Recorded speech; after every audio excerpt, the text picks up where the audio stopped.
Parang awa niyo na po, Manong Sepulturero. Hanapan niyo po ng pwede mapaglibingan ng inay namin oh. Mahigit 2 linggo na po siya sa amin eh. Para po makapagpahinga na po siya na mapayapa. Maawa na po kayo sa amin, lalo na po kay inay oh. Hindi po kami pinapayagan ng ibang sepulturero dito na mailibing itong inay namin hanggat wala po kaming may pambabayad sa nicho at sa lupang kinatitirikan po ni inay. Halos lumuhod na ang 2 binatilyong sina Philomer at Chino sa may edad na lalaking nangangalaga ng mga pinaglilibingan sa himlayan ng Yumao sa lungsod ng Surigao. Mangiyak-ngiyak ang 2 itong naninikluhod sa kanya upang mailibing ang kanilang ina na nasa loob ng kabaong na yari sa kahoy na may sukat na 16 by 22 na pulgada. Amoy na amoy ng matandang sepulturerong si Mang Surok ang nakakasulasok na patay na katawan ng kanilang ina. Tila ba humigit 1 buwan na yung nabubulok. Dagdag pa na may mga kumpul-kumpul ding langaw ang nasa ibabaw ng di kahoy na ataol. Halos masuka-suka ang sepulturero pero hindi naman alintana yun ng 2 binatilyong patuloy na nagmamakaawa. Mahirap lang po kami, Manong. Kaya nga po nagsusumama po kami sa inyo eh. Dito po kasi gustong mailibing ni inay. Tandang-tanda po namin. Sabi niya sa amin, nung nabubuhay pa po si Nanay Mayumi, dito sa sementeryong to gusto niyang mailibing. Kasi nandito daw po yung mga kanununuan niya eh. Manong sepulturero, parang awa niyo na po. Napakamot ng bunbunan ng matandang lalaki. Mga bata, pakapagalitan ako ng bossing namin dito. Kami ang pinakakatiwalaan tapos kami pa ang nagsusumamo po kami sa inyo, Manong. Pinutol ng singkit na puting hilaw na binatilyong si Chino ang susunod niyang sasabihin. Kumapit na ito ng mahigpit sa kanyang kaliwang hita. Tulungan niyo na po kami magkapatid. Wala na po kaming iba pang pong malalapitan eh. Parang awa niyo na po. Nagpakawala ng mahabang buntong hininga ang matanda. Gamit ang nanlilimahit na pimpong nakalagay sa kaliwang balikat niya, pinunasan niya muna ang tumutulong pawis sa kanyang muka. Tirik na tirik kasi ang sikat ng araw. Maliban sa hulas na siya dahil 2 ang nailibing nilang bangkay kaninang umaga, nakaamoy pa siya ng nabubulok na laman ng tao. Akala niya, sanay na siya sa mga ganong uri ng naaagnas na amoy. Subalit kakaiba ang amoy ng nabubulok na laman ng ina ng 2 binatilyo. Para bang bilasang isda na inuuod na hinaluan pa ng patay na daga. Babaliktad talaga ang sikmura mo kapag naamoy ang bangkay ng ginang na yon sa loob ng dikahoy na kabaong. Tabi-tabi lang po sa mga kumakain ngayong mga oras na ito. Biglang tinamaan ng pagkahabag si Mang Surok nang iyakan ng 2 magkapatid ang kabaong ng ina na parabang ang mga ito lang mismo ang gumawa noon. Halatang halata kasi na hindi pa maayos ang pagkakalapat ng takip sa ataul. Sige, sumunod kayo sa aking 2. May alam akong nicho na hindi na ginagamit. Kaso, doon pa yung sa dulo ng sementeryo. Talaga po? Hindi makapaniwalang tanong ng binatilyong mistisong si Philomer. Obvious na obvious ang tabas ng pagiging banyaga ng itsura nito. Mahinang napatango naman si Mang Surok. Tumayo na kayo diyang 2. Hindi naman ako isang mesiyas para luhuran ninyo. Hindi ako Diyos. Magkapanabay namang tumayo ang 2 binatilyo at sabik na sinugod siya ng mga ito ng mahigpit na yakap. Maraming salamat po talaga. Manong sepulturero, thank you po. Gumaan ang pakiramdam ni Mang Surok sa pagyakap na yun ng 2 binatilyo. May humipo sa kanyang puso para mas lalo pa siyang mapalapit sa mga ito. Lumawak ang pagkakangiti na matanda. Basang-basa na ng mga luha nito ang suot niyang kamiseta. Parehong hinagod niya ang likuran ng magkapatid para ito'y aluin. O siya, tahan na. Buhatin na natin ang kabaong ng ina nyo. Kayo ba ang gumawa ng ataol ng nanay nyo? Pinalis muna ni na Philomer at Chino ang mga nagkalat na luha at uhog sa muka. Sabay sagot ng oo. Mas lalong napangiti ang sepulturero. Abay, napakabait nyo namang mga anak. Sumagot pa si Philomer habang humihikbi. Wala po kasing pambayad sa punerarya. Kaya, tama na iho. Alam ko, naintindihan ko. Tinapik-tapik niya ang kaliwang balikat ng binatilyo. Ganun talaga. Sa sobrang hirap ng buhay, ikaw na nga namatayan tapos gagastos ka pa. Tama yan at naging practical kayo. Nirecycle nyo ang lagayan ng ina nyo. Nakakalungkot nga lang talaga, hindi nyo siya napaimbalsa mo. O siya, basta makaraos lang ang nanay ninyo, sapat na yon. At ang importante ngayon, mailibing natin ang nanay nyo para matahimik na ang kaluluwa niya. Hinimas niya pati ang likuran ni Chino. Kaya tama na ha, ipanatag nyo ang mga sarili ninyo. Ngayong wala na ang nanay ninyo, kayong dalawang magkapatid na lang ang magtutulungan. Nagpayo pa siya sa mga ito bago nila sabay-sabay na buhatin ang nababakbak ng kabaong ng ginang. Nakailang pasikot-sikot sila sa nagtaasang apartment ng mga nicho bago nila marating ang dulo ng sementeryo. Abandonado na ang bahaging yun ng pinaglibigan ng mga yumao. Masyadong liblib pero mapagtsatsagaan na. Doon niya kasi inililibing ang mga walang pagkakakilanlan, mga walang pamilya, matanda, pulubi, inmates at iba pa. Tinunto ng tatlo ang dulong parte ng nicho. Sa ikalawang patong ng mga nakahilerang nicho. Dito natin siya ililibing. Tara, ipasok na natin. Sabay na napayuko ang magkapatid. Bumakat sa matanda ang pagtataka. Bakit mga bata? Anong problema? Ilang sandali pa, nakayakapan ng dalawang binatilyo sa isa't isa. Nagpapalahaw ang mga ito sa pag-iyak. Nanay Mayumi, bakit niyo po kami iniwan? Hindi ka man lang po lumaban para po sa amin. Bakit po, Nay? Paano na po kami? Lumambut ang mukha ni Mang Surok. Kumubra ng pababa ang kaninang ngiti ng matandang sepulturero at yumakap na din sa magkapatid. Kung gusto niyo ako nang tatayong magulang para sa inyo. Ako ang papalit sa nanay Mayumi ninyo. Simula ngayon, ako na ang magiging tatay-tatayan niyo. Total, wala rin naman akong apo maski anak. Kumula sa pagkakayakap ang tatlo. Hindi siya makapaniwalang sinibat siya nang nagtatakang tingin ng magkapatid. Talaga po? Baka po maging pabigat lang po kami sa inyo. Matanda na po kayo bakit? Ayaw niyo ba? Binawi naman agad yun ng dalawa. Hindi po, Manong. Katunayan nga po, ang gaan-gaan po ng loob namin sa inyo Opo. Unang tingin pa lang po namin sa inyo, ang bait-bait nyo na po. Mahinang natawa si Mang Surok. Pare-pareho lang pala tayong tatlo ano? O tara na, ipasok na natin ang nanay ninyo. Parang batang biglang pumalaw sa pag-iyak ang dalawa.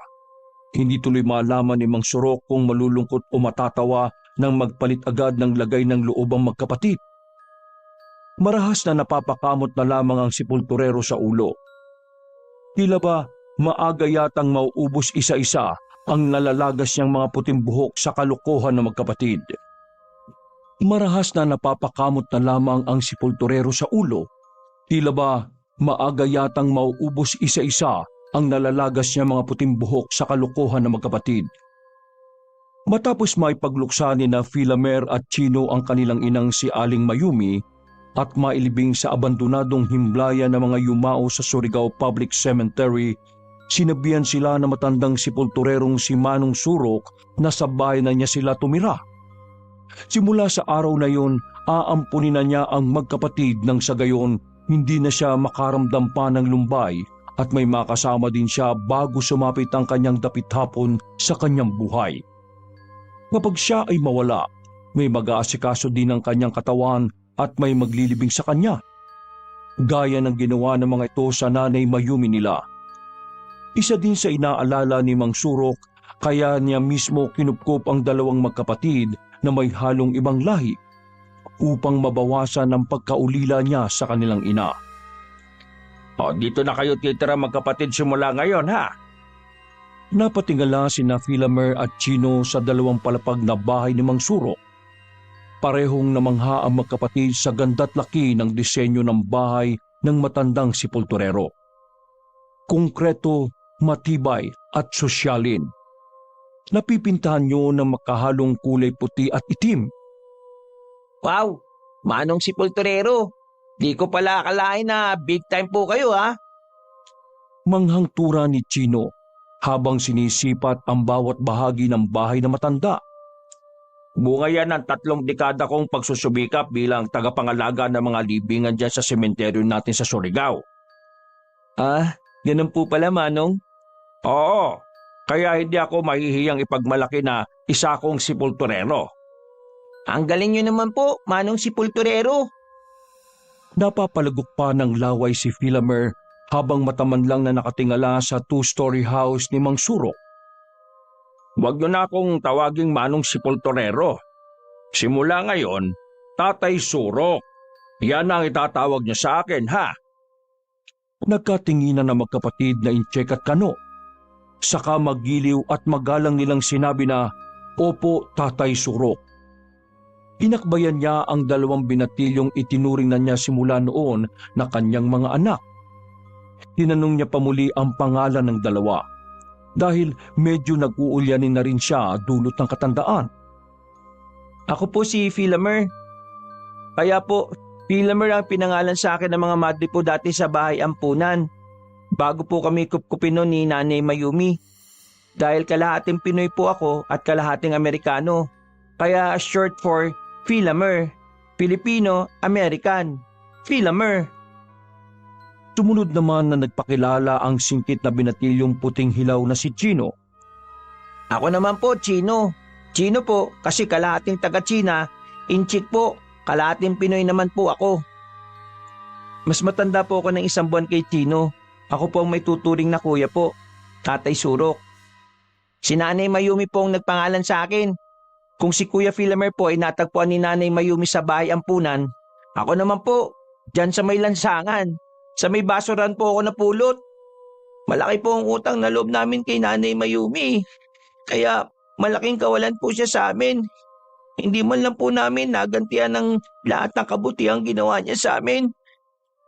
Para mabura ang kalungkutan ng binatilyo, nagbiru pa si Philamer sa kinikilalang kapatid na si Chinoy. Kaya ikaw mayos-ayos ka . Pinalis ni Chino ang nagkalat na luha sa mga mata, kaya hinarap ang nakakatanda ng 1 buwan na kapatid na si Philamer. Ha? Anong ginawa ko sa'yo? Sa lubong ang kilay na namumugtong mga mata na tanong nito sa itinuring na nitong kuya. Di ba taga-China ka? Yari ka talaga sa akin kapag naging makulit ka. Potong ka sa akin.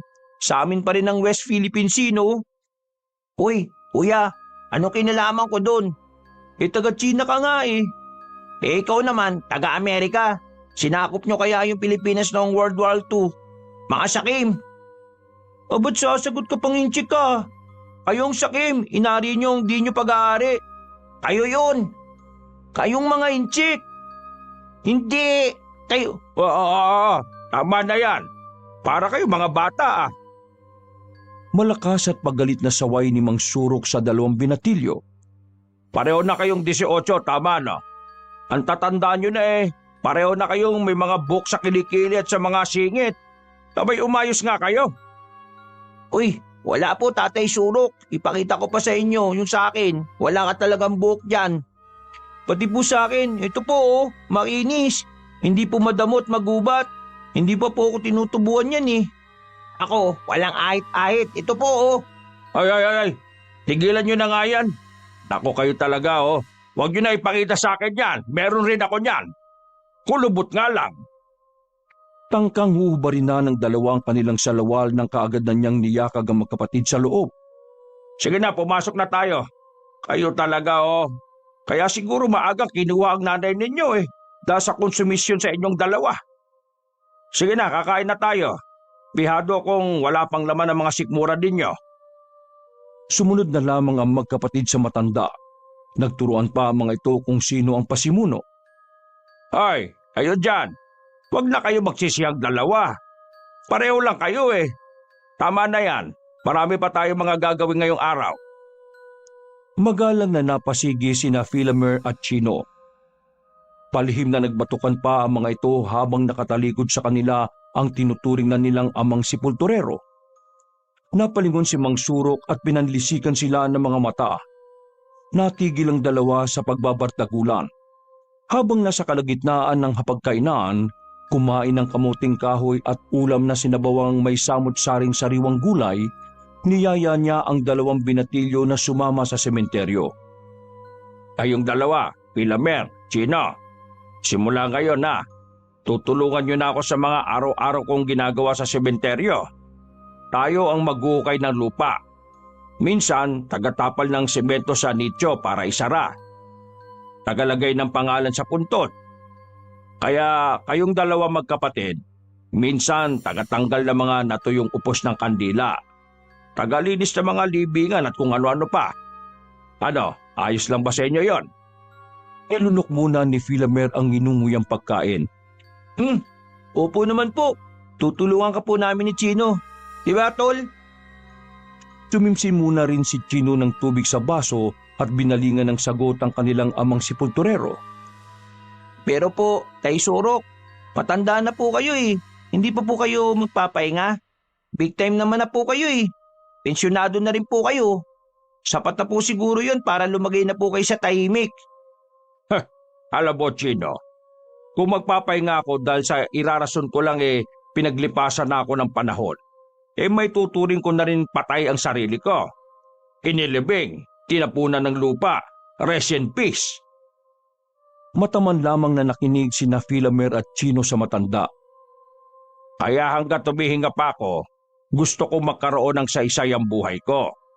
Kapag nawala na ako sa mundong ito, di wala akong pinagsisihan dahil natupad ko yung mission ko dito sa mundong ibabaw.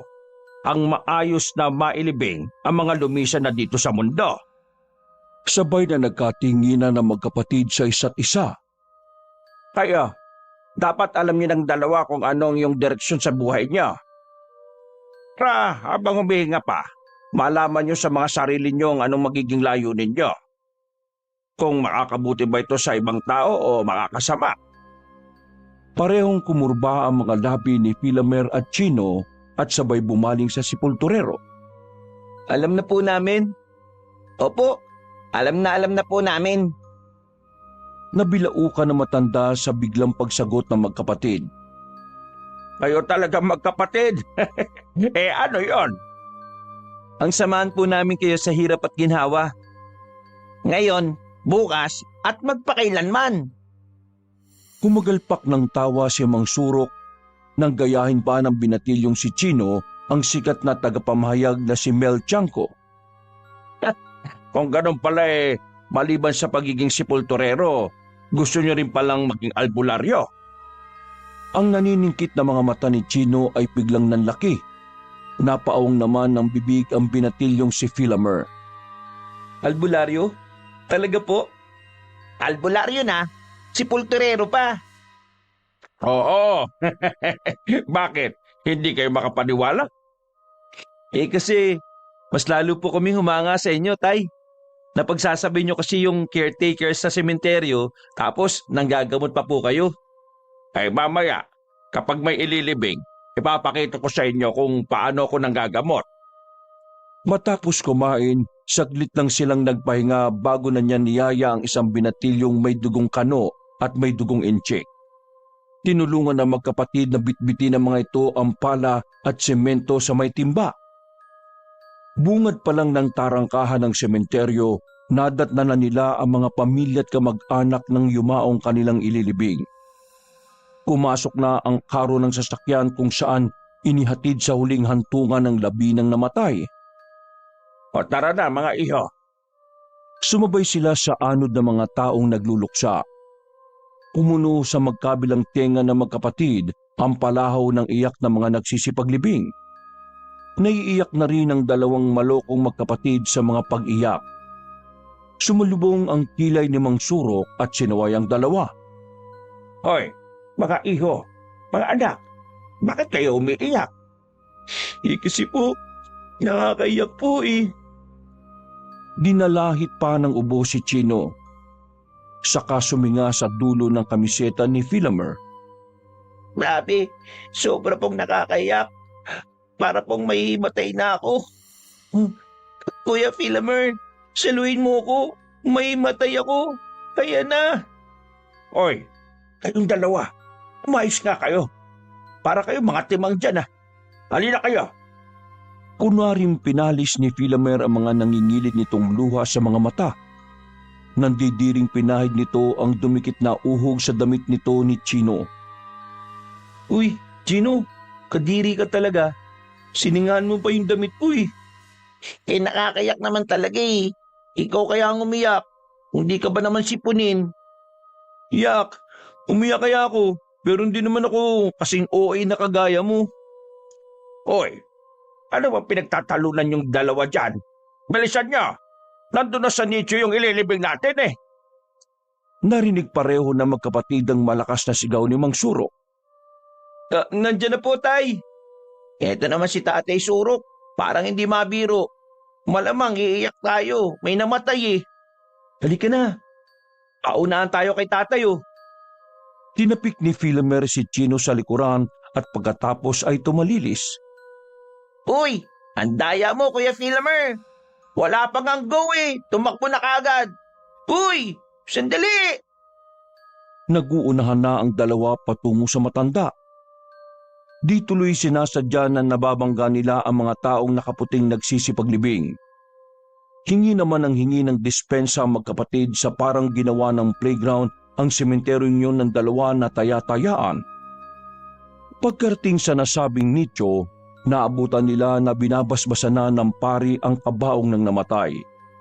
Nakasilip na rin ang dalawang binatilyo kung sino yung nasa loob ng ataol. Naitutop nila pareho ang kanilang bibig sa isang dalaga na pakiwari nila kay dadlang nila ang nasawi. Sobrang ganda nun, kahawig ni Julie Vega. Mukhang manika na nasa loob lamang ng lalagyan nito. Sayang naman, kabata pa niya, Kuya. Napabusangot si Philomer at napayuko. Ganun talaga, Chino. Walang pinipiling edad ng kamatayan. Kung oras mo na, wala tayong magagawa kundi tanggapin ito.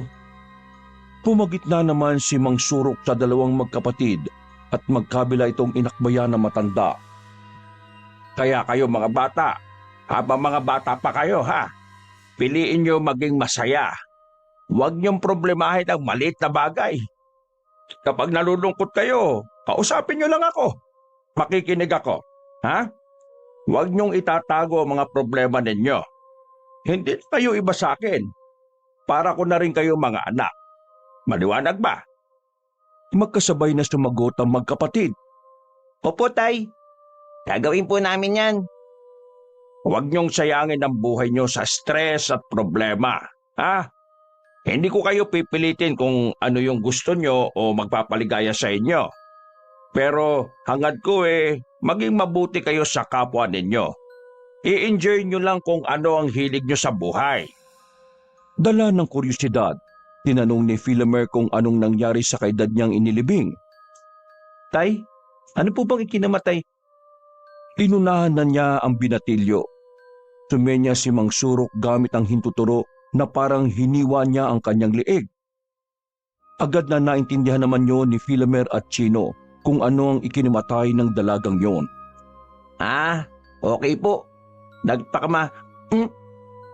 Sinupalpal ni Philomer ng kamay ang bibig ni Chino upang hindi ituloy ang susunod nitong sasabihin. Huy, baka may makarinig sa'yo. Pagtinginan tayo. Tinanggal agad ni Chino ang kamay ni Philomer sa bibig nito.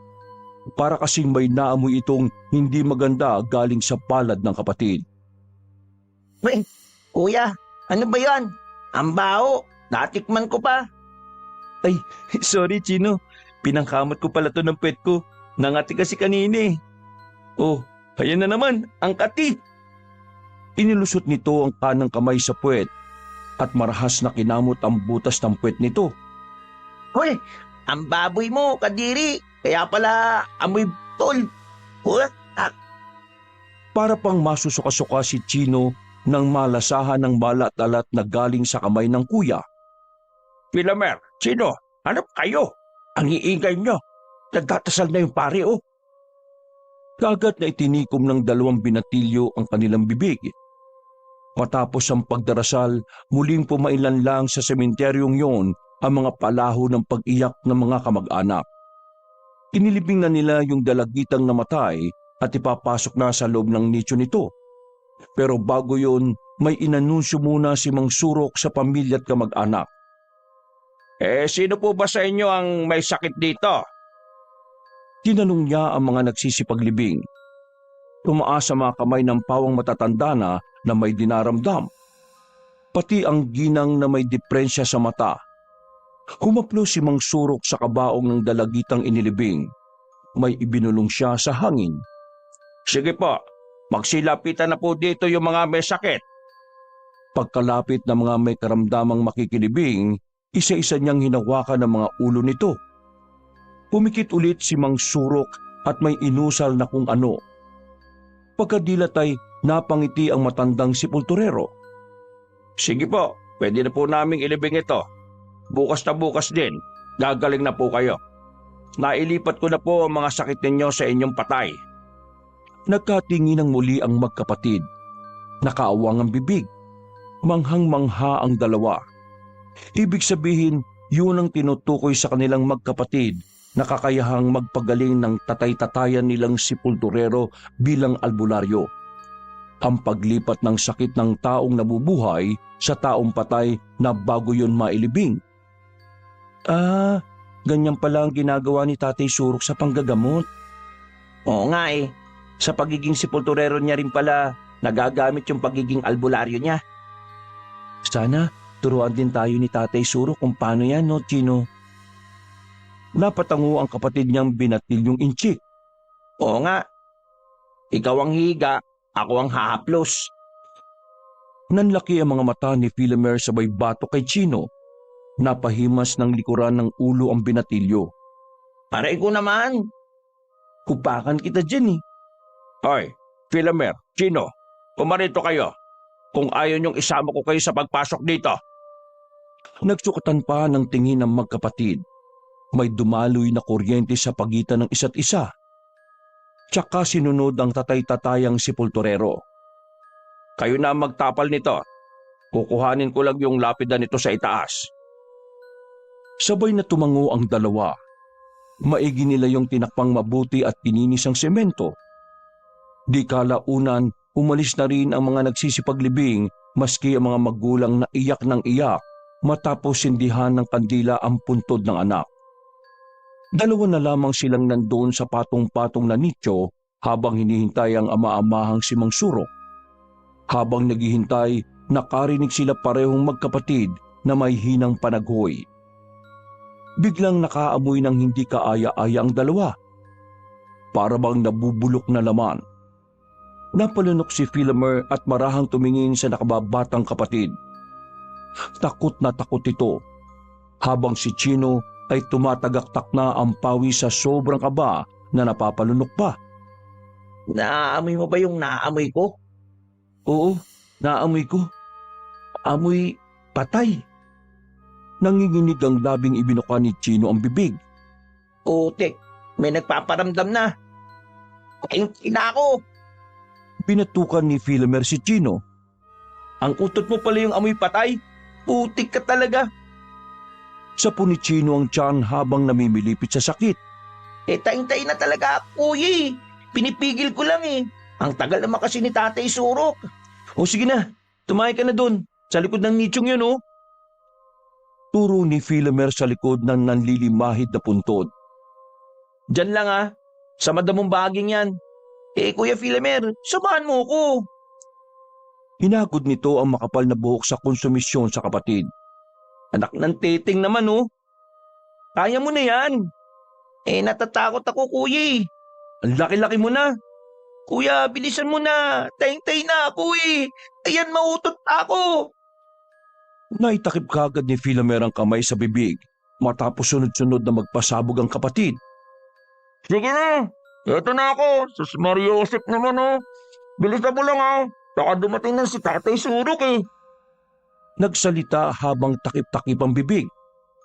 Nang maupo si Chino sa matataas na damong bahagi ng sementeryo, inirina nito ang lahat.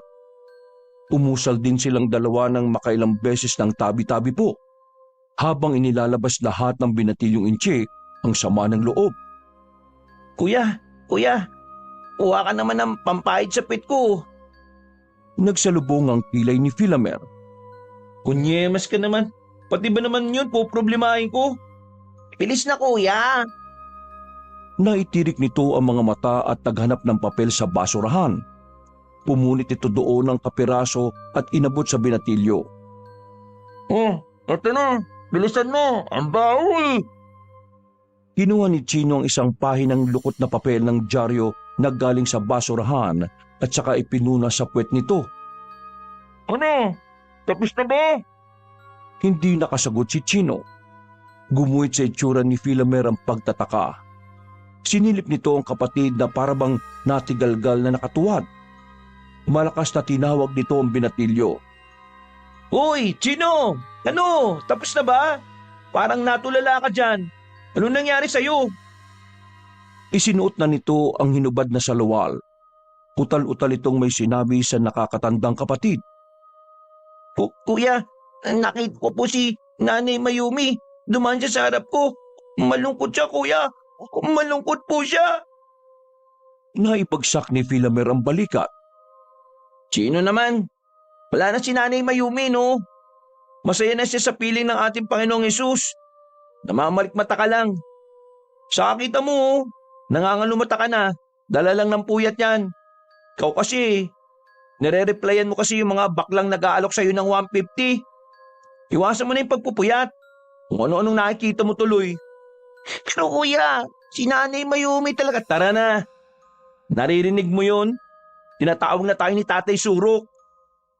Hindi na nakuha pang magpaliwanag ni Chino.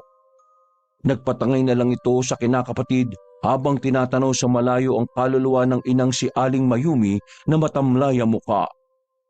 Kayo talaga mga bata kayo. Saan kayo nagsusuot? Pinag-alala niyo ako ah. Ito po kasing si Chino eh. Jumerbox. Sobrang baho.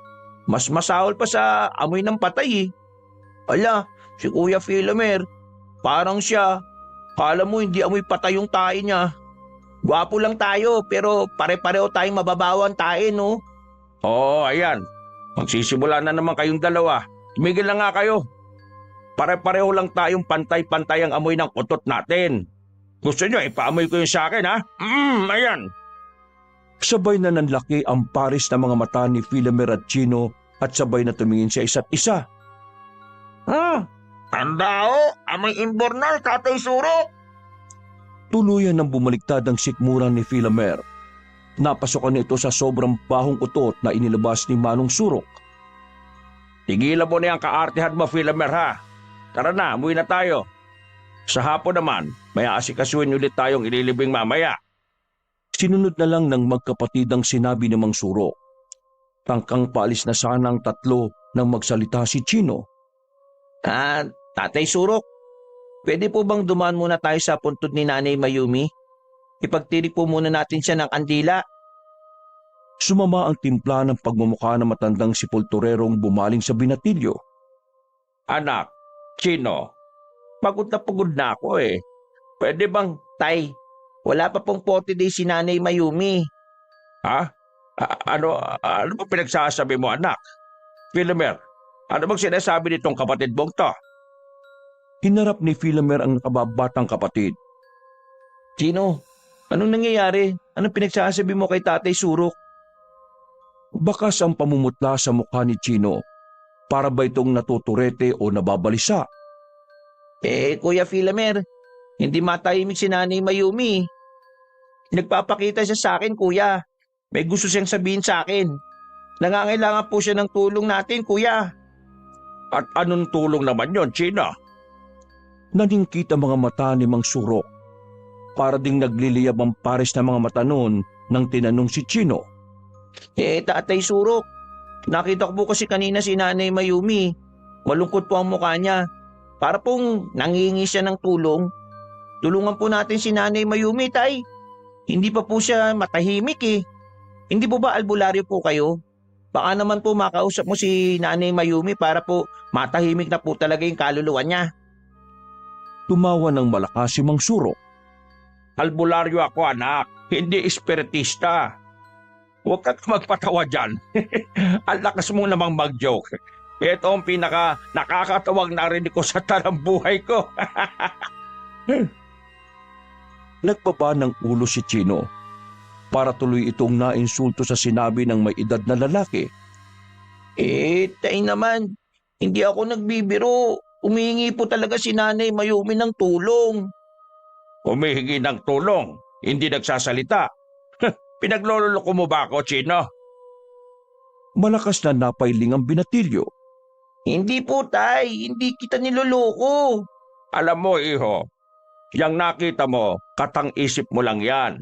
Hindi mo pa siguro tanggap na patay na ang nanay mo, kaya patuloy mo pa din siyang nakikita kahit wala naman talaga. Ay, maniwala naman po kayo. Bilang 3 dekada ng sepulturero at nagsiservisyo sa mga patay, ang mga taong patay na, hindi na umiiral pa dito sa mundong ibabaw. Yang kaluluwang nakikita mo, ulitin ko ha, katang-isip mo lang yan. Saka paano mo naman nasabing humihingi siya ng tulong hindi nga nagsasalita, di ba? Gumisi ka nga sa katotohanan, Chino. Patay na ang nanay mo. Isa lang yang malaking kalokohan. Ang sakit mo naman magsalita, Tay. Parang ipinamumukha mo naman sa akin na sinungaling ako. Bakit? May sinabi ba akong sinungaling ka? Ang tamang tawag yata sa iyo timang. Isa kang malaking timang. Ay nako, Philomer, pagsabihan mo nga yung kapatid mo na huwag gamit ng ipinagbabawal na gamot. O baka naman humihit-hito na katol. Kung ano-ano nakikitang halusinasyon Isang malaking kahibangan niyang entidad na yan. Kaya pwede ba, umuwi na tayo. Kalimutan niyo na yung Nanay Mayumi niyo. Patay na siya Ako na ngayon ang magulang niyo simula ngayon.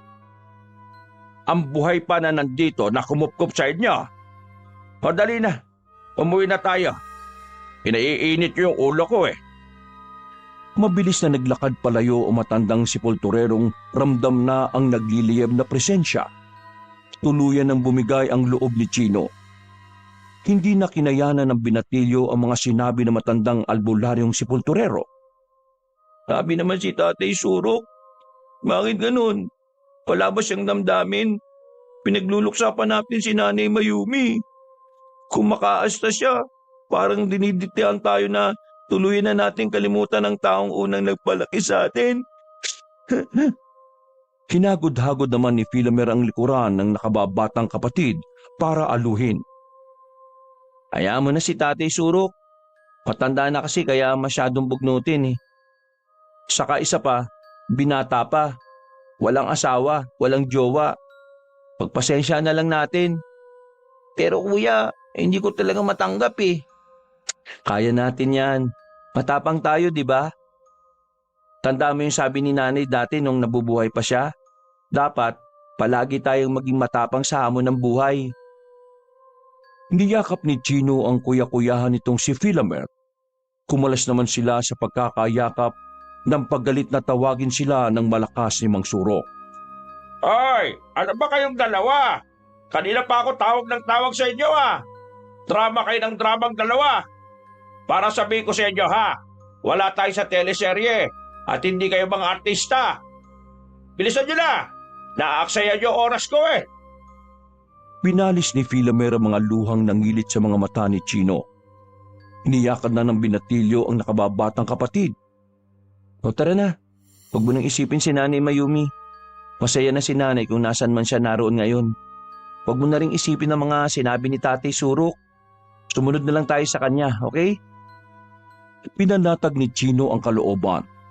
Sinundan na lang nila ang tatay-tatayang sepulturero't umuwi sa may kataasang bahay.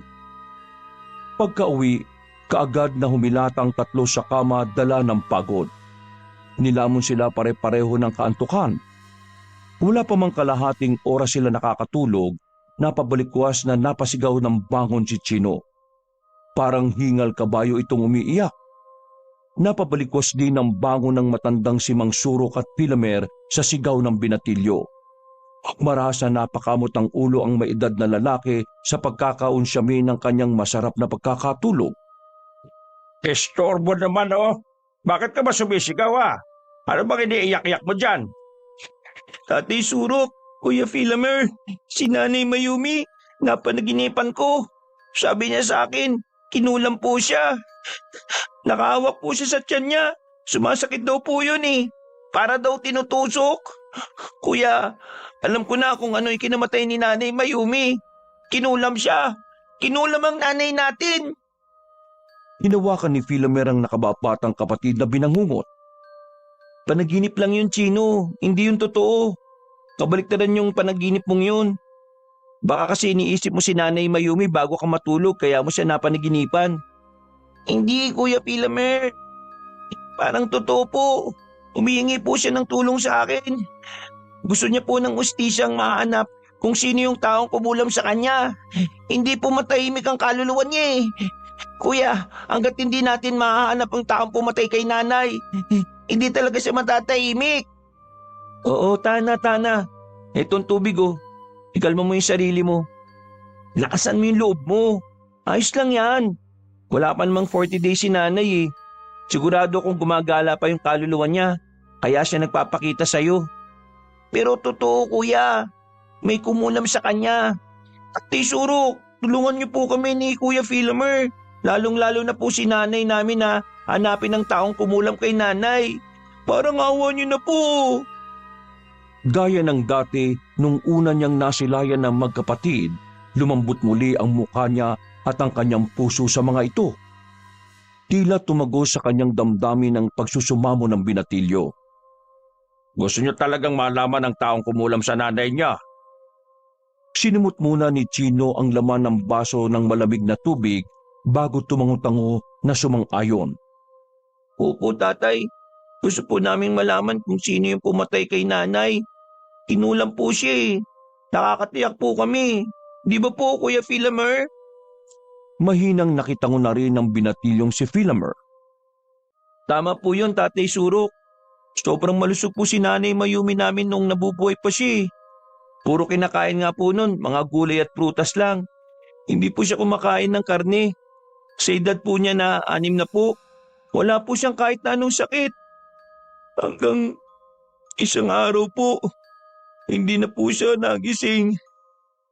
Sinusubukan po namin siyang gisingin kaso ayaw pong mag-response ni Nanay Mayumi. Hindi na po talaga siya nagising. Nakayukong tinapik-tapik ni Mang Surok ang balikat ng dalawang binatilyo.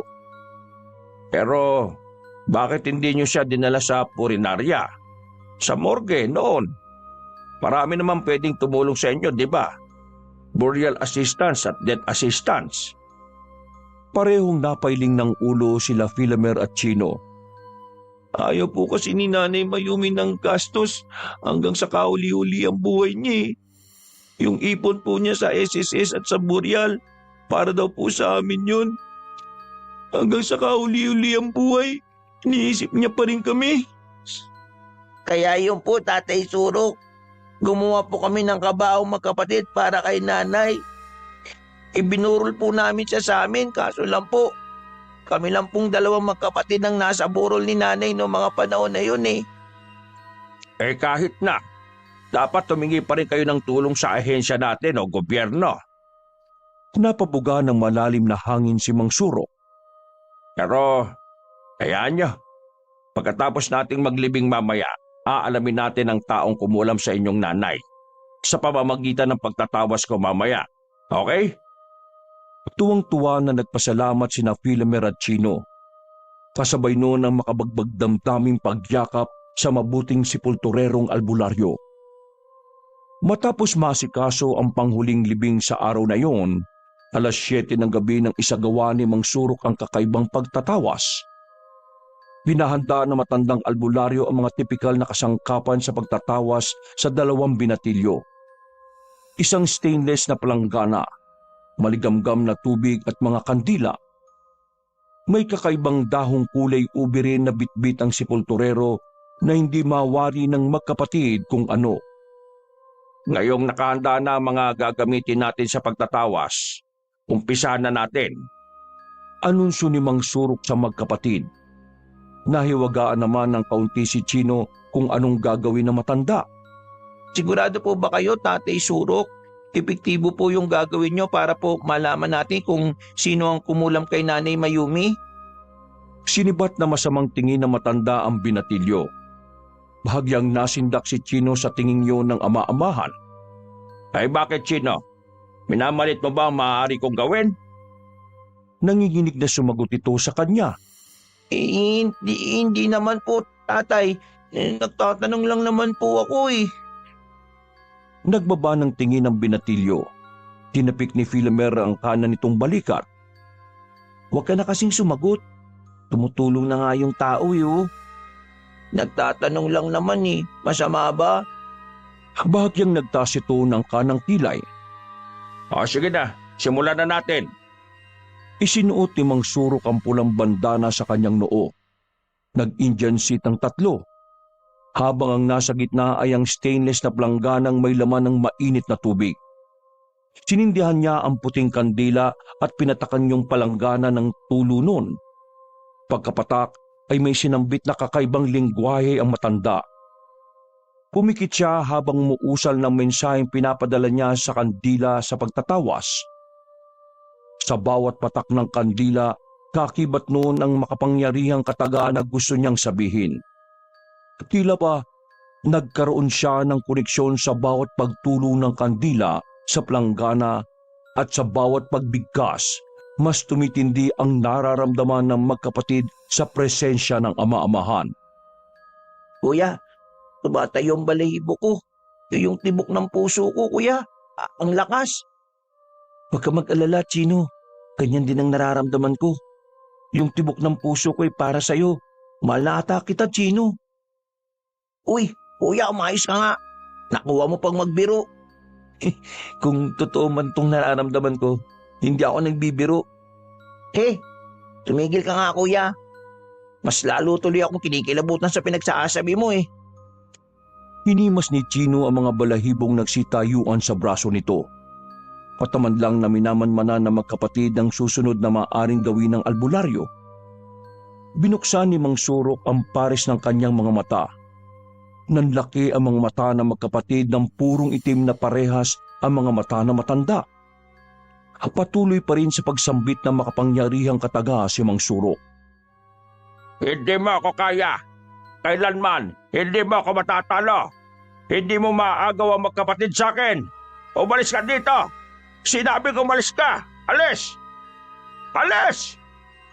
Umainlan lang ang sigaw na yun ni Mang Surok na tila ba may nakita na kung ano. Parehong may gumuhit na pagtataka sa dalawang binatilyo. Hindi nila batid kung ano ang itinataboy ng matanda. Kuya Philomer, bakit ganun?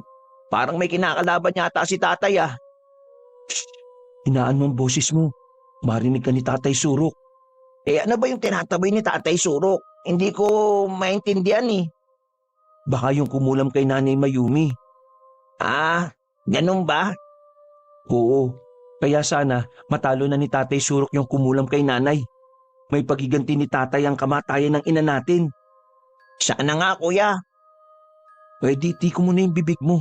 Panoorin na lang natin si Tatay kung papaano niya talunin yung mangkukulam na yun. Oo, sige, kuya. Binalingan pa ni Philomer na masamang tingin ang itinuring niyang kapatid. Nang makuha yun ni Chino, kunwari isinipir nito ang bibig para manahimik at hindi na magsalita. Maya-maya, habang isinasagawa ni Mang Surok ang itim na ritual, parehong nasurpresa ang magkapatid nang bahagyang umangat ang kanyang katawan. Kung ayaw mo kaming lumayan, pwes, mapipilitan akong gamitin ang pinakamalakas kong pwersa laban sa'yo.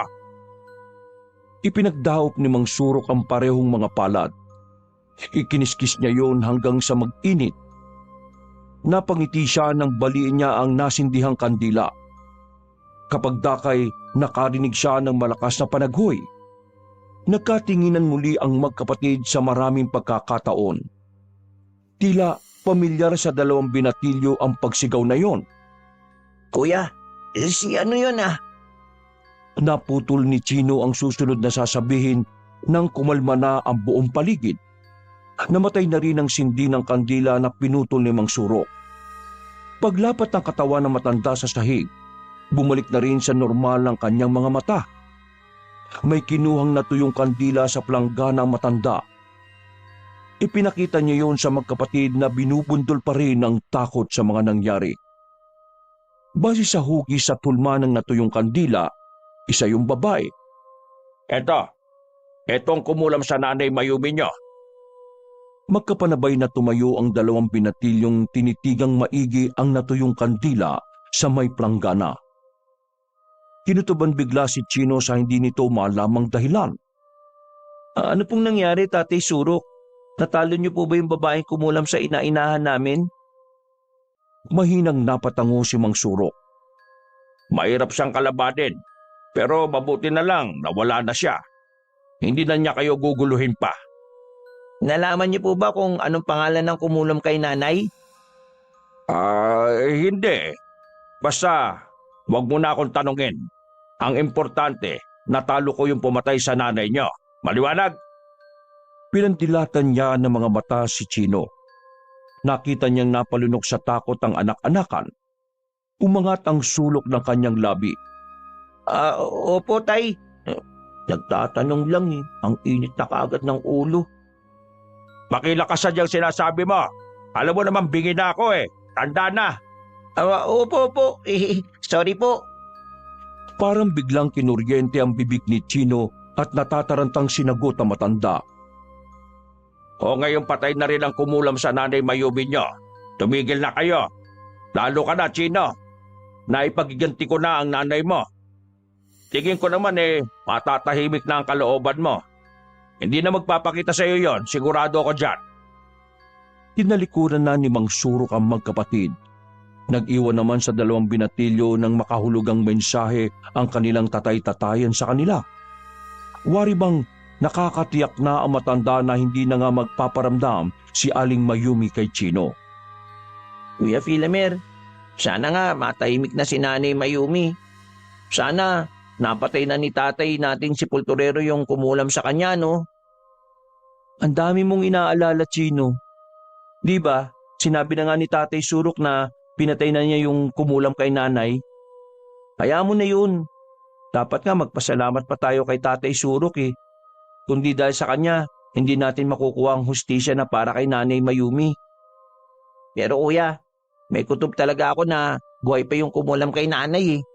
Ang lakas ng pakiramdam ko. Ay nako, baliwalain mo na yung pag-overthink mo. Ipahinga na lang natin to. Pakakasama pa sa'yo yan eh. Sinubukang tanggalin ni Chino ang masamang kutob na nararamdaman sa dibdib nito, na hindi papatay ang kumulam sa kanilang pinakamamahal na yumaong ina. Dahil malakas ang tiwala ng binatilyo na nasugpo na ngayon ng ama-amahan nilang sepulturero at albularyo na si Mang Surok. Subalit habang tumatagal, mas lalo lang nababalisa ang binatilyo. Bigla-bigla na lang nagigising si Chino sa hindi nito malamang dahilan. Para ding nagpapakita si Aling Mayumi sa panaginip nito. Maputla at malungkot ang mukha. Dagdag pa dito, nakikita niyang dumadaing sa sakit ang mapupungay na mga mata ng kaluluwa na matandang babae. Bumukas ang pag-aalala sa mukha ni Philomer. Hindi na kasi malaman ng binatilyo kung ano ang nangyayari sa nakababatang kapatid. Habang si Mang Surok naistorbo na sa hindi maayos na pagkakatulog ng anak-anakan. Hoy, ano ba nangyayari sa iyong bata ka? Palagi ka na lang nagigising sa 10 oras ng gabi. Bakit hindi mo kasi sabihin kung ano yung napapanaginipan mo? Ang Nanay Mayumi mo na naman ba? Chino, sabi mo na sa amin, si Nanay Mayumi ba yung napapanaginipan mo gabi-gabi? Ano? Palipat-lipat na tiningnan ni Chino si Philomer at si Mang Surok. Nag-aalinlangan siyang sabihin ng totoo dahil ayon sa paywatig ng ina-inahan sa panaginip, huwag muna nitong sasabihin kay Kuya Philomer at kay Mang Surok na nagpapakita ang kaluluwa ng ginang si Binatilyo. Baka mas lalo pa raw itong mapahamak. Pumilik-pilig ng ulo si Chino. Itinanggi nito kung sino ang laman ng masama nitong panaginip. Wala po, Tatay Surok, Kuya Philomer. Talagang nagigising lang po ako gabi-gabi kapag hindi po ako makatulog. Ay, ganun ba? Ay, teka lang ha. Painumin kita ng kape. Magpapakulo lang ako ng tubig at ako'y magtitimpla para sa'yo. Ay, Tay, wag na po. Makakatulog din po ako maya-maya. Hindi lang po ako mapakali. Paano yan? Dapat bandang 8:00 ng umaga mamaya nasa sementeryo na tayo. Maaga dapat tayong nandun dahil nakaschedule na yung ililibing natin. Wag po kayong mag-alala, Tay. Makakatulog din po ako nito. Sige na po, mahiga na po tayo. Sigurado ka, Chino, ha? Opo, Kuya. Wag mo lang kasing sipain yung mukha ko para makatulog ako. Ang kulit-kulit mong matulog eh. Para kang sinasaniban rin eh. Aba, gusto mo makatikim ulit? Oo, ayan. Magsisimula na naman kayong dalawa. Pumirmi na kayo't matulog na. Baka mapalo ko kayo dyan ha. Bumalik na sa kanya-kanyang higaan ng tatlo. Ngunit akala ng binatilyong si Chino makakatulog na itong muli pagkalapat ng likod sa kama. Doon pala ito nagkamali. Hindi na ito tinantana ng isipin sa pagpapakita ni Nanay Mayumi sa panaginip. Naririnig pa rin ng binatilyo sa puno ng tenga nito ang paulit-ulit na sinasabi ng yumaong ginang. Hindi pa patay ang taong kumulam sa akin. Tulungan mo ako, anak. Mag-ingat kayo ng kuya mo sa kanya. Masyado siyang makapangyarihan. Magtulungan kayong dalawang makamit ang hustisya na para sa akin. Mariing ipinikit ni Chino ang mga mata at tinakpan ng magkabilang tenga. Sinabunutan pa nito ang sariling buhok.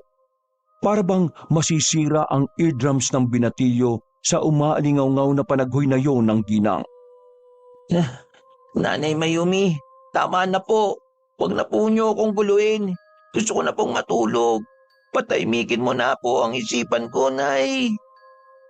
Masinsinang kinausap ni Chino sa pamamagitan ng isip ang ina. Di kalaunan, unti-unti ay naglalaho na lang na parang bula sa pandinig ang paulit-ulit na panaghoy na yon sa puno ng tenga nito.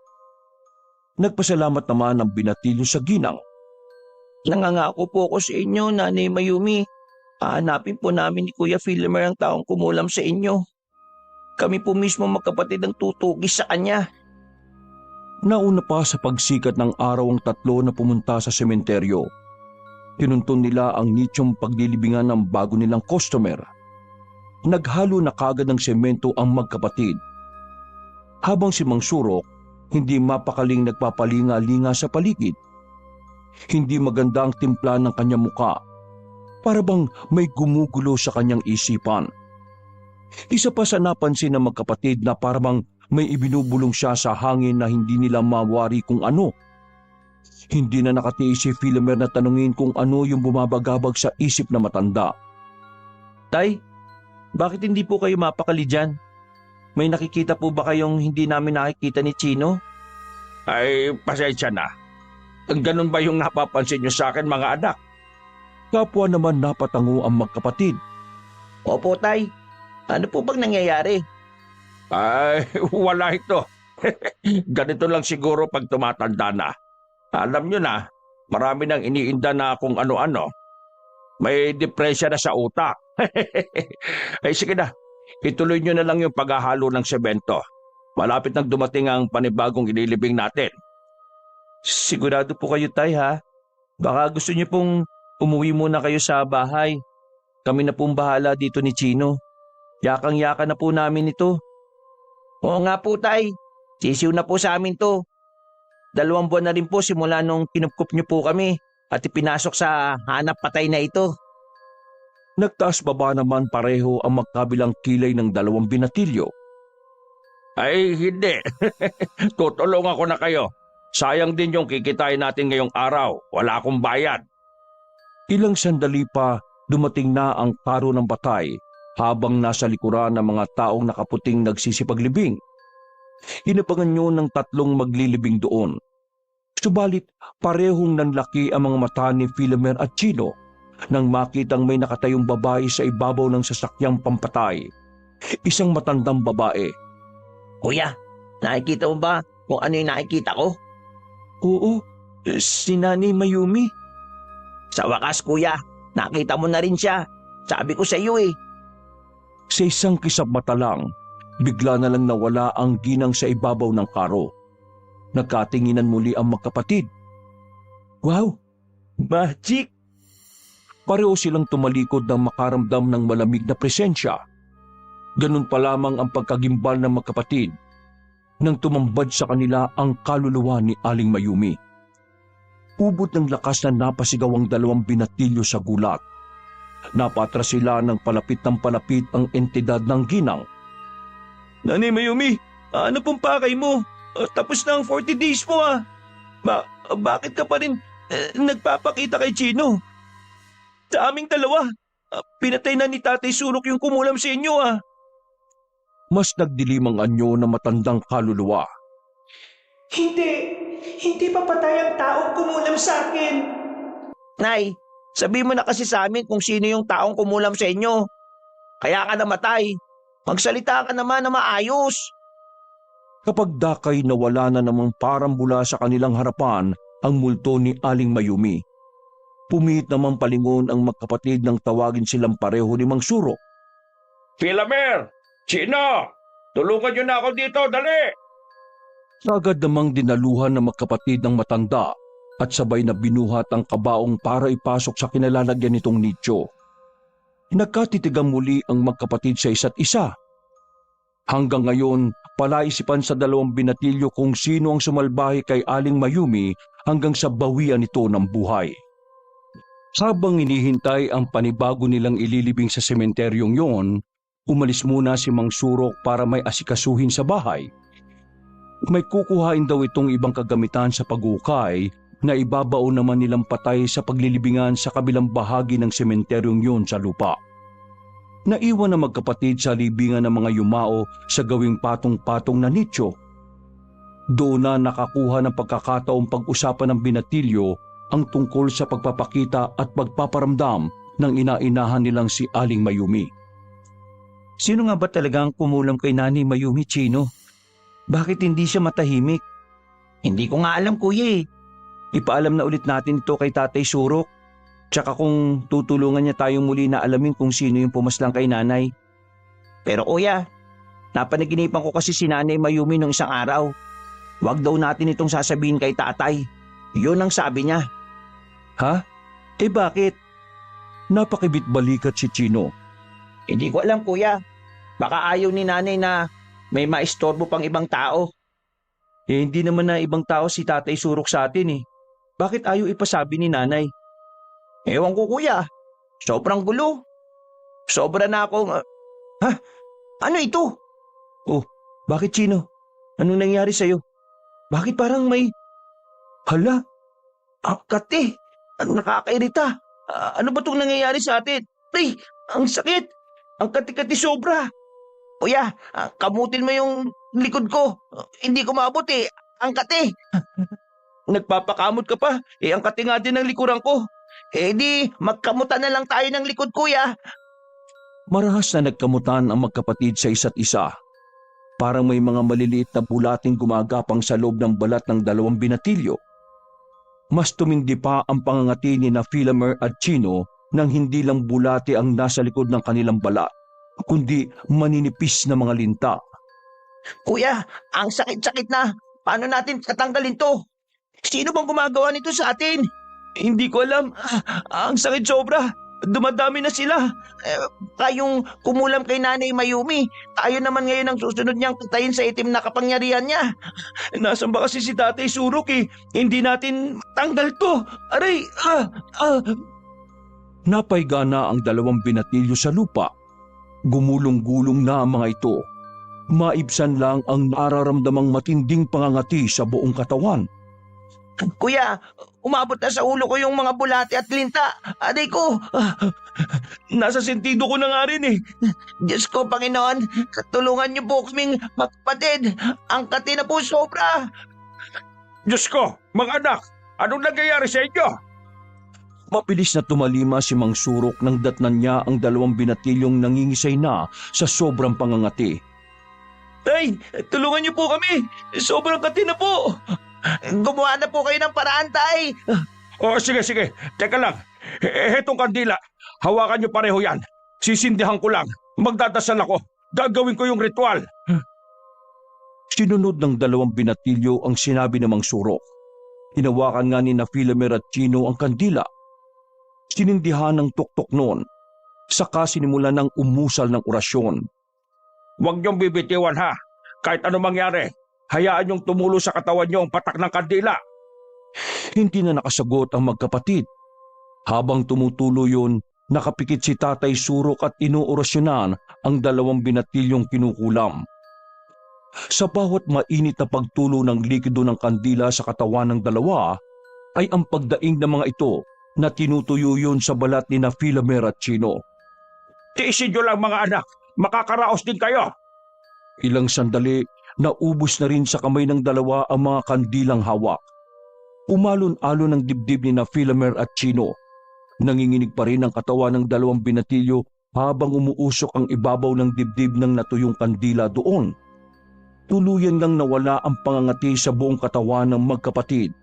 Ngunit napalitan naman yun ng init na nararamdaman ng mga ito sa buong katawan. Mahabaging Panginoon. Napaantanda ang matandang sepulturero. Mabuti pa ihatid ko na kayo sa bahay para makapagpagaling at magpahinga. Ako na muna magtatrabaho ngayong araw na ito sa sementeryo. Nag-aalalang pahayag ni Mang Surok sa mga binatilyo niya. Maraming salamat po talaga, Tatay Surok. Huwag ka na magsalita, Philomer. Makakasama pa sa iyo yan teka, ayaw niyo bang tumayo? Magpapatulong ako sa mga kapwa ko sepulturero para ihatid kayo sa... Tay, ayos lang po kami. Kaya na po namin. Pinilit ng magkapatid na tumayo. Inalalayan nila pareho ang isa't isa. Nag-akbayan habang mabagal na naglalakad. Mauna na po kami. Paglabas ng sementeryo ng magkapatid, bigla namang nagdilim ang anyo ni Mang Surok. Kasabay noon ang biglang paglitaw ng kaluluwa ni Aling Mayumi sa harap na matanda. Nanlilisik ang mga mata ng yumaong ginang sa kanya habang isa-isang nagkakandalaga sa mga buhok nito sa ulo. Ayaw mo ba akong tigilan, Mayumi, ha? Gusto mo bang mapahamak ang mga anak-anakan mo, ha? Sa pagsinghal na yun ni Mang Surok, bigla na lang ding naglaho sa isang iglap ang entidad. Hayop ka, Mayumi. Magpakita ka sa akin. Hinahamok kita. Nang gigigil na kinagat na matanda ang pang-ibabang labi. Ikinuyom niya ang maugat na kamao. Hinawakan ng mahigpit ang bakal na pala at malakas yung hinampas sa lupa. Patay ka na, di ba? Sabi ko naman sa'yo, oras na ba patay kita? Isusunod ko ang mga anak mo. Pero bakit ka nagpapakita sa kanila? Para balaan, ha? Nagpipipilig ang ulo ni Mang Surok.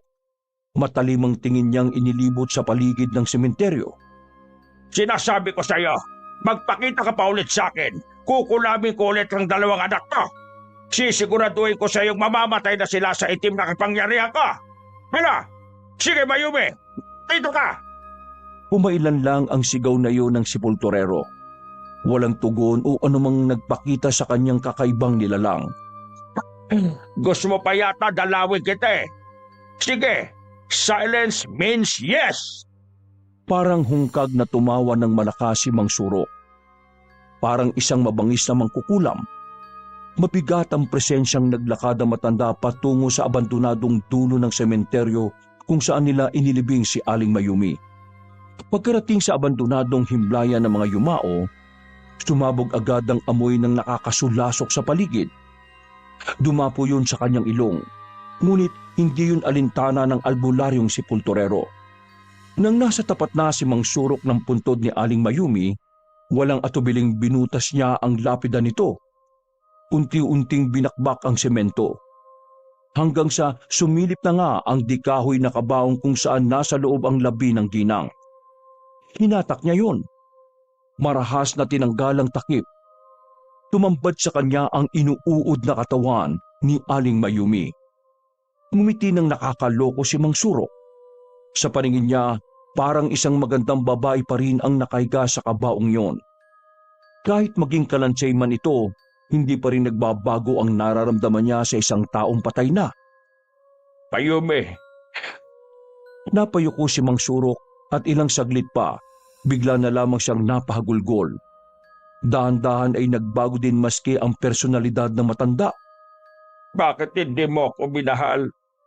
Kahit kailan, ikaw lang ang laman nitong puso ko. Pero bakit ipinagtapuyan mo pa rin ako? Napaluhod si Mang Surok habang iniiyakan ang nakakasulasok na bangkay ni Aling Mayumi. Ngayong matanda na tayo, may kakayahan na akong ibigay sa iyo ang lahat dahil umasenso na ako sa pagiging sepulturero ko. Pero bakit ganon? Pinili mo pa rin ang sarili mo. Itinuring mo pa rin akong parang wala lang sa'yo. Ano ba ako sa'yo, Mayumi? Kaibigan? Kapatid? No! Sumagot ka! Dahil sa bugso ng damdamin, hinablot ni Mang Surok ang inuuod na bangkay ni Aling Mayumi. Wala siyang pakialam kahit nilalangaw na ang patay na katawan na yon. Hindi rin niya alintana ang nakakasukang amoy na yon ng ginap. Ang importante sa kanya, ang mailabas niya ang sama ng loob sa nilalang na wala ng nararamdaman. Nang hindi makasagot ng ilang segundo ang patay na si Aling Mayumi, muli ulit tumawa ng hungkagang matanda. Tama! Hindi mo ko itinuring kaibigan. Kapatid, lalo na maging nobya mo! Itinuring mo kong kaway! Tama! Kaaway nga pala ang turing mo sa akin! Kaya kita kinulam, hindi ba? Kasi kaaway mo ako! Papalipag na ibinalik ni Mang Surok ang bangkay ni Aling Mayumi sa loob ng ginagarapatan ng kabaong. Dahil sa malakas na pagkakabagsak ng marupok na patay na katawan ng ginang, humiwalay ang ulo nito sa katawan. Hindi ba? Yan ang gusto mo? Ang masaktan palalo, ha? Hindi pa nakontento ang matandang lalaki. Pinagsisisipapan niya ang bangkay ni Aling Mayumi hanggang sa yun ay magkadurog-durog. Nabugaw ang mga langaw na dumatapo sa nakakasulasok na katawan ng ginang. Pero dinumog muli ulit yon ng mga peste na magkaroon ng berdeng katas sa nabubulok nitong laman. Ayan! Hetong gusto mo, di ba? Ang masaktan ka? Ha? Yan! Nang mapagod, napasalampak na lamang siya ng upo sa lupa. Tinitigan niya ang ulo ni Aling Mayumi na halos bungo na lamang ang makikita. Dinurog niya yon at sinumbatan. Ang tagal kitang niligawan. Hinintay pa kita hanggang sa tumanda tayo. Pero ano? Mas pinili mo lang pala ang magpakamatandang dalaga. Tapos kamukat-mukat ko mag-aampong ka lang pala ng 2 taong hindi mo kaano-ano. Ayos ka rin, ano? Lakas ng trip mong babae ka, ha? Tumayo si Mang Surok at pinulot ang pala. Nilapitan niya ang humiwalay na ulo ni Aling Mayumi sa katawan nito. Sige, subukan mo lang akong bultuhin pa. Sisiguraduhin ko sa iyo na magsasama-sama kayong 3 na mga anak-anakan mo sa impyerno. Ipapatikim ko ang matindi kong kulam sa 2 yan. Itinaas na matanda ang bakal na pala at akma na sanang ihahampas yon sa ulo ng ginang. Subalit biglang bumulaga sa kanyang harapan ang multo ni Aling Mayumi. Nanlilisik ang mga mata nitong hindi nakasayad ang 2 paa sa lupa. Napitiwan ni Mang Surok ang kanyang pala. Sinapon niya ang dibdib at pinigayon. Bigla na lang hindi makahinga ang matandang sepulturero. Sabi ko lang na huwag ka magpapakita sa akin. Huwag na huwag mong sasaktan ulit ang anak ko. Gaya ng ginawa mo sa aking pamumuwersa noon. Muling napasalampak sa lupa ang matanda habang kinakabog niya ang dibdib. Huwag kang lalapit sa akin. Sinasabi ko sa iyo, bubulong ako ng itim na ritual. Sinasabi ko sa iyo, may mangyayaring hindi maganda sa magkapatid. Pinagbantaan niya gamit ng matalim na tingin ang kaluluwa ng matandang babae. Hindi siya mangiming gantihan na mapanuklam na tingin ang nililigawan na laman ng kanyang puso hanggang ngayon. Ako pang tatakutin mo, matanda ka. ako na nga ang multo. Manahimik ka! Mariing napapikit si Mang Surok, saka nag-usal ng itim na dasal para maitaboy ang mga entidad sa paligid. Nang magmulat ng mga mata, nawala na lamang ang kaluluwang yun sa kanyang harapan. Hinaplos niya ang nanikip na dibdib. Saka pinagaling sa pamamagitan ng karunungang itim. Ilang sandali lang din, lumuwag na ang kanyang paghinga. Inisip ni Mang Surok ang magkapatid at ang multo ni Aling Mayumi. Nang gigigil na nagpipipilig siya ng ulo sa naisip. Sigurado ko na binabalaan na ng Mayumi na yun ang dalawang bata. Ha! Hindi kayo magtatagumpay sa gagawin nyo. Bago pa kayo makatakas na dalawa, mamamatay muna kayo sa ilalim ng kapangyarihan ko. Magsasama-sama kayo ng nanay-nanayan nyo sa kabilang buhay. Pinitbit na niya ang dalang panghukay.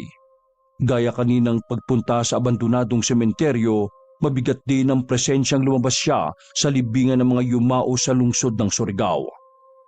Binuksan ni Mang Surok ang tarangkahan.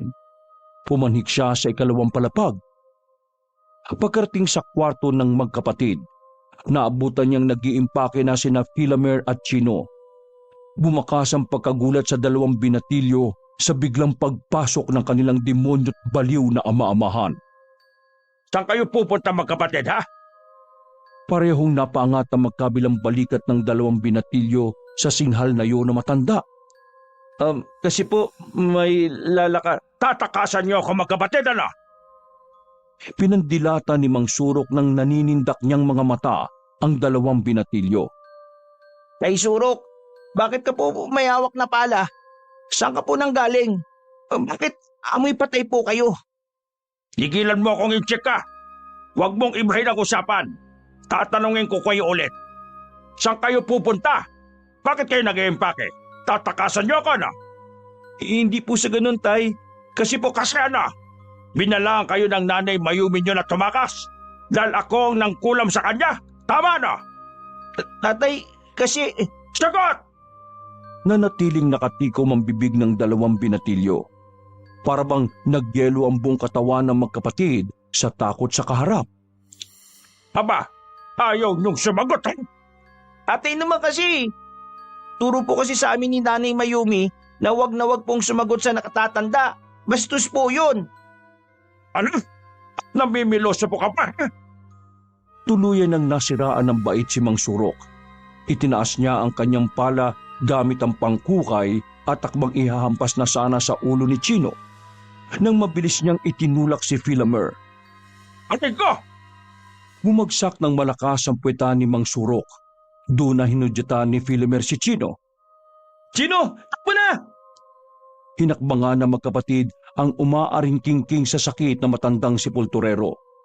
Para yatang nadurog pa ang buto sa kanyang puwetan. Dahil sa malakas na impact sa pagkakaupo niya. Hindi niyo ako matatakasan magkapatid kayo! Dito lang kayo sa pamamahay ko! May dinukot na 2 litrato si Mang Surok sa bulsa. Gamit ang mahabang kuko, tinusok niya ang mga hita ng 2 binatilyo sa naturang larawan. Napaigtad sa sakit pareho ang magkapatid at natumba sa sahig. Pinagaling naman na matanda ang kanyang sarili. Saka tinungo ang 2 binatilyong nasa sahig. Hindi na kayo nadalang 2 magkapatid, ha? Kinulam ko na nga kayo kanina tapos tatakasan niyo ba ako? Hindi niyo ba alam na kaya ko ulit gawin sa inyo yung 2? Mas matindi pa! Sinapunutan niya pareho ang 2 binatilyo. Napaangat ang ulo ng mga ito at malakas na pinag-untog. May luhilong bumagsak na parang lantang gulay sina Philomer at Chino. Wala kayong mga utang na loob? Matapos ko kayong kupkupin at ibigay sa inyo ang gusto nyong mailibig sa disyenteng libingan ng nanay-nanayan nyo, tapos ito lang kayo gaganti nyo sa akin? Weh! Pare-pareho lang kayo ng nanay-nanayan nyong si Mayumi! Magsama kayo! Kahit nahihirapan at namimilipit sa sakit, nakuha pa rin magsalita ni Philomer at tinanong si Mang Surok. Tatay, bakit niyo po ba nagawang kulamin si Nanay Mayumi? Bakit niyo po siya pinatay? Mapaklang napatawa si Mang Surok. Ha? Yun ba? Simple lang! Dahil sa labis na pagmamahal ko sa kanya, kaya sa inyo! Umikot ang matanda at nag-face to face silang nakasalampak sa sahig. Hindi ba minahal ko kayo bilang ama ninyo? Ganon din ang ginawa ko sa nanay Mayumi niya. Minahal ko siya. Ibinigay ko sa kanya ang lahat. Pero anong ginawa niya? Iniwan niya pa rin ako. Gaya niyo na iiwan din ako. Hindi mo kami minahal, Tatay Surok. Kinupkup mo lang kami para mas makaganti ka kay Nanay Mayumi. Dahil isa kang baliw! Baliw! Kinantihan ni Chino ng pagsigaw ang albularyong sepulturero. Mas bumagsik ang itsura ni Mang Surok. Anong sabi mo? Kaya walang nagmamahal sa'yo eh. Dahil baliw ka! Malakas na napamura si Mang Surok at nagpantig pa ang tenga. Inuntog niya sa sahig ang mukha ni Chino. Doon naman naggalaiti si Philomer at akmang aabutin ang matanda para gumanti. Demonyo ka! Bakit mo ginanon ang kapatid ko, ha? Nga! Dapat lang sa kanya yan dahil sutil siya.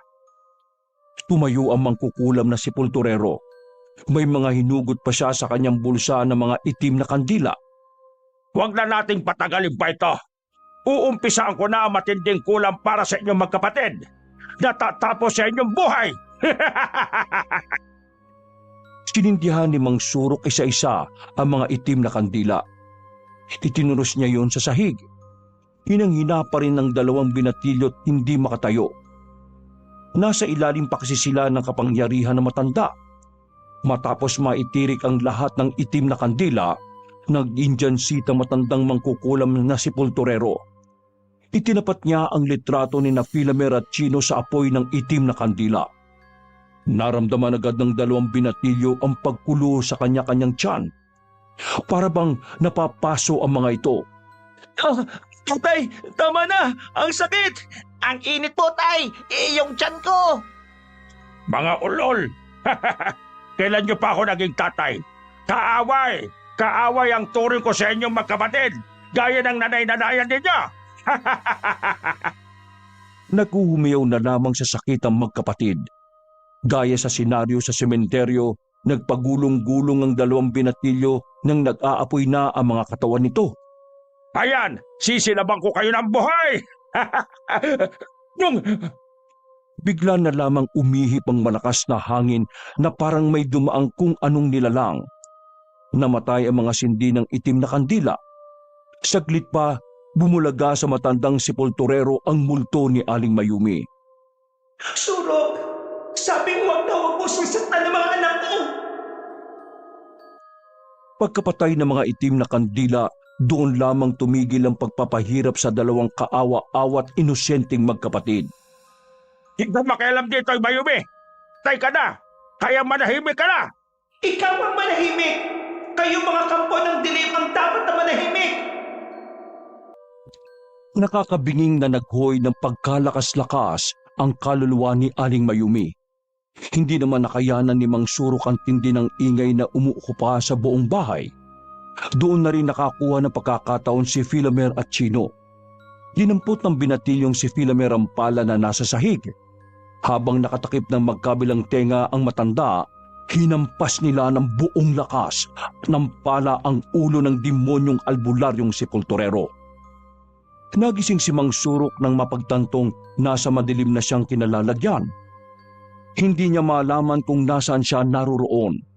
Pero isa lang ang sigurado, nahihirapan na siyang makahinga sa kanyang kalagayan. Nasa sobrang sikip siya na silid. Tagaktak na rin siya ng pawis. Pinagsisisipa niya ang kanyang nasa ibaba habang nagwawala. Nasaan ako? Tulong! Di ako dito! Philomer! Chino! Pakawalan niyo ako! Nag-apira naman ang magkapatid na sina Philomer at Chino habang tinatapalan nila ang semento ng nityong pinaglagyan nila kay Mang Surok. Mabuti na siguro to para wala na siyang ibang mabiktima. Kita mo nga naman, yung mga ginagamot niya, kinukulam na pala niya. Oo nga, naalaman natin na yung inahaplos niyang kabaong sa buhay, kulam na pala yun para marami siyang mailibing dito sa sementeryo kapag namatay. Nagpapalatak pa si Chino habang kinikinis ng magkapatid ang nicho kung saan nila inilibing ng buhay ang mangkukulam na sepulturero. Paano ba yan? Wala nang kukup-kup sa atin. Okay lang yun, kuya. Magtulungan na lang tayong magkapatid. Okay ba? Matapang kaya tayo. Malakas ang loob. Kaya kaya natin to. Sinulatan pa ng 2 binatilyo ng RIP ang nityong pinaglibingan ng buhay kay Mang Surok bago nila iwan yon. Habang humihingi pa rin ng saklolo ang nasa loob na matandang sepulturero na isa din palang makapangyarihang mangkukulam. Wakas!